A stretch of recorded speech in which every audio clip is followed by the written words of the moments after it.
School में बसों की सूबेदार ने की जांच, कमियां निकलने पर पूरा करने के दिए निर्देश। आर्ट ऑफ लिविंग सत्संग की मनाई गई 15वीं वर्षगांठ। नगर निगम अध्यक्ष ने कलेक्टर को सौंपा ज्ञापन, क्षेत्र में हो पट्टों का वितरण। बुरहानपुर के युवक ने संसद भवन निर्माण में दिया अपना योगदान। बुरहानपुर के लालबाग मार्ग स्थित नेहरू मोंटेसरी स्कूल में यातायात सूबेदार स्कूल बसों की जांच करने के लिए पहुंचे। उन्होंने स्कूल बसों में चढ़कर सभी व्यवस्था देखी और संसाधनों की जांच की, जिसके बाद विद्यार्थियों से भी चर्चा की। विद्यार्थियों से उन्होंने पूछा कि ड्राइवर तेज गति से चलाते हैं या कम गति से बस चलाते हैं। विद्यार्थियों ने कहा, हमारे ड्राइवर नियम के अनुसार बस चलाते हैं। कुछ कमियां मिलने पर उनको पूरा करने के निर्देश दिए हैं। कमियों का पूरा नहीं होने पर कार्रवाई की बात कही। स्कूल संचालक द्वारा फायर सेफ्टी सीसीटीवी की प्रत्येक माह को रिपोर्ट तैयार की जाती है, जिसको लेकर यातायात सूबेदार हेमंत पाटीदार ने स्कूल प्रबंधन का आभार माना। उनका कहना है कि इस तरह की पहल करने वाला पहला स्कूल है जहां पर यातायात के सभी नियमों का पालन किया जा रहा है। प्रत्येक स्कूल में जिस प्रकार एक ट्रैफिक नोडल की नियुक्ति हुई है, तो आज नेहरू मोंटेसरी स्कूल में यहाँ के ट्रैफिक नोडल के साथ में हमने यहाँ की बसों को चेक किया और नंबर वाइज बसों में जिन बस में जो भी कमी हमने पाई है वो उनको आज नोट कराई है। एक वीक के अंदर ये हमें उसका निराकरण करके और जो भी कमियां हैं उनको दूर करके और उसके संबंध में एक प्रतिवेदन बना के भेजेंगे। उसके बाद दोबारा चेकिंग की जाएगी। अगर किसी प्रकार की उसके बाद में भी कमी पाई जाती है तो उस तत्संबंध में फिर मोटर व्हीकल एक्ट के तहत कार्रवाई की जाएगी। सर, आज अभी जो चेकिंग के दौरान क्या क्या कमियां देखी आपने? चेकिंग के दौरान देखिए, सबसे अच्छी बात मुझे ये लगी कि फायर एक्सटिंग्विशन जनरली चेक नहीं होते हैं स्कूल में। नेहरू मोंटेसरी में मुझे एक अच्छी बात ये लगी कि यहाँ पे सभी फायर एक्सटिंग्विशर्स पे डेट्स लिखी हुई है और इनके इमरजेंसी गेट्स की इन्होंने सभी ने सीट निकाल रखी है, जो एक बहुत अच्छी बात है। जनरली ये होता है कि जहाँ इमरजेंसी गेट होता है वहीं पे बसों में सीट लग जाती है और वहाँ से निकलने की राह आसान नहीं होती। सभी में सीसीटीवी लगे पाए गए। बेसिक जो नियम है उनका सभी का पालन किया जा रहा है। छोटी मोटी कुछ कमियां, जैसे कि एक बस में हमें बैटरी कहीं लगी हुई मिली या किसी बस में हमें कुछ छोटी मोटी कमियां हैं जो हमें दिखाई दी। कुछ फर्स्ट एड बॉक्स में हमें कुछ कमियां दिखी, कुछ नई चीज़ें ऐड करने का हमने सुझाव दिए। तो सामान्य तौर पे देखा गया कि हाँ, ये रूटीन चेकअप का पालन कर रहे हैं, अपनी बसों को ठीक से मेंटेन कर रहे हैं। लेकिन फिर भी अगर कोई कमियां हमें इंगित होती है, दिखाई देती है, तो फिर तत्संबंध में ट्रैफिक नोडल की सहायता से स्कूल की मदद से उसको ठीक करवाया जाएगा और अगर वो तय समय पर ठीक नहीं होती है तो फिर चालानी कार्रवाई की जाएगी। बुरहानपुर जिले में बेंगलुरु के बाद आर्ट ऑफ लिविंग संस्था द्वारा पिछले 15 वर्षों से निरंतर गुरुवार को सत्संग किया जा रहा है। कोरोना और कर्फ्यू का भी इस सत्संग पर कोई असर नहीं पड़ता, जिसकी गुरुवार को 15वीं वर्षगांठ गुजराती समाज मार्केट स्थित पटेल रतिलाल बोरीवाला स्कूल में वृद्ध गुजराती समाज की ओर से कार्यक्रम आयोजित कर मनाई गई। इस कार्यक्रम में बड़ी संख्या में साधक शामिल हुए।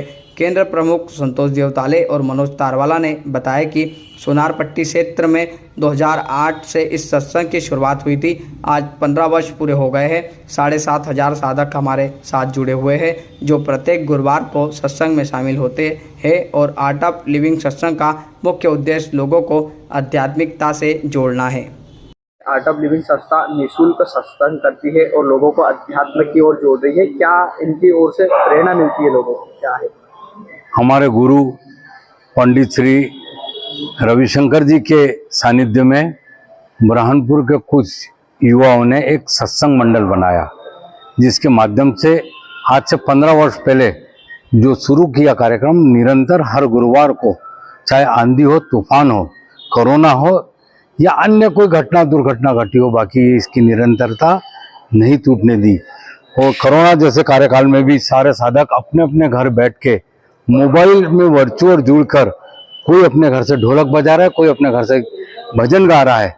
ऐसा करके निःशुल्क बुरहानपुर के लोगों में एक भक्तिमय वातावरण पैदा हो और हिंदुस्तान के बच्चे और परिवार संस्कारी हो, इसलिए निरंतर साधकों के द्वारा एक साधना की जा रही है, जिसको आज 15 साल पूरे हो गए। बृहद गुजराती समाज आज उसका वर्षगांठ का आयोजन है।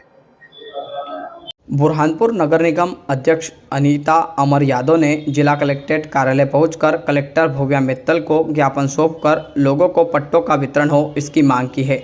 नगर निगम अध्यक्ष अनीता अमर यादव ने बताया कि लोगों ने पट्टों की मांग को लेकर ज्ञापन दिए हैं, जिसको लेकर उनकी जांच कर उन्हें पट्टों का वितरण हो ताकि उन्हें भी प्रधानमंत्री आवास योजना का लाभ मिल सके।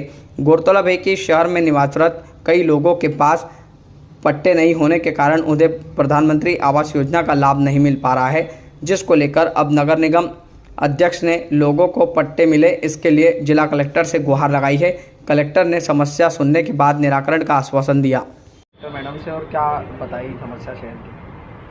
आज हम माननीय कलेक्टर मैडम से मिलने आए थे, जो बुरहानपुर में गरीब लोगों के जो पट्टे अभी बने नहीं है, तो उसी को लेकर के उनके पट्टे जल्द से जल्द बनवा दे और उनको उन पट्टों का उनके पट्टे मिल जाएंगे तो उनको उस चीज़ का लाभ मिल जाए। इसी को लेकर हम कलेक्टर मैडम से मिलने आए थे।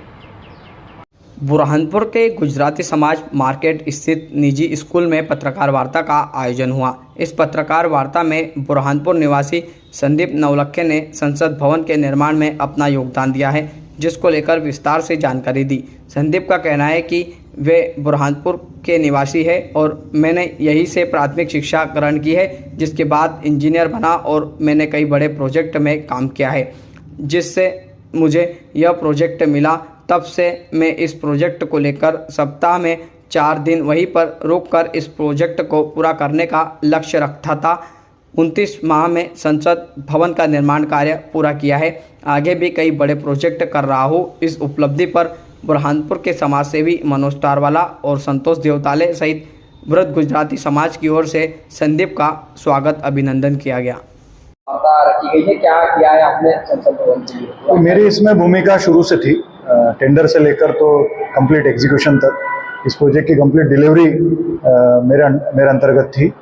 मैं हालांकि मुंबई में बैठता हूँ, लेकिन इस प्रोजेक्ट क्योंकि विशेष प्रोजेक्ट होने की वजह से मुझे हमारे मैनेजमेंट का इंस्ट्रक्शन था कि इसमें ज़्यादा ध्यान दिया जाए, और मैं हफ्ते में 3 से 4 दिन वहाँ पर रहता था और सारी मीटिंग वगैरह मैं अटेंड करता था और काम भी मैं ही देखता था।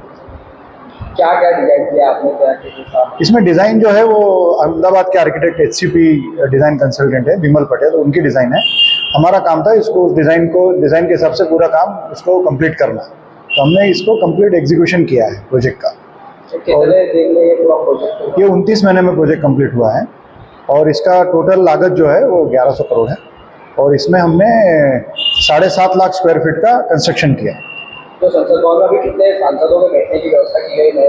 तो इसमें जो लोकसभा है उसमें 888 सांसद बैठ सकते हैं।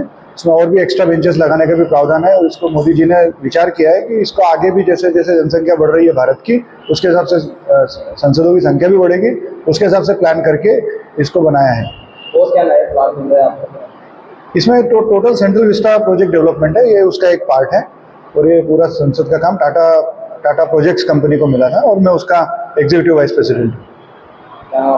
मेरा नाम संदीप नवलखे है। बुरहानपुर के जिला कलेक्ट्रेट कार्यालय में कलेक्टर भव्या मित्तल ने बारिश के मौसम को देखते हुए अफसरों की बैठक ली और उन्हें जल स्रोतों को लेकर किए जाने वाले कार्य जल्द पूर्ण करने के निर्देश दिए हैं।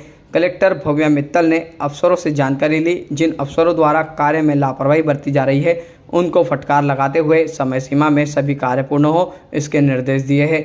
गौरतलब है कि जिले में बरसात का मौसम शुरू हो रहा है। उससे पहले कलेक्टर ने भी विभाग प्रमुखों की बैठक लेकर व्यवस्था करने के निर्देश दिए हैं। लापरवाही बरतने वाले अफसरों पर कार्रवाई की बात कही।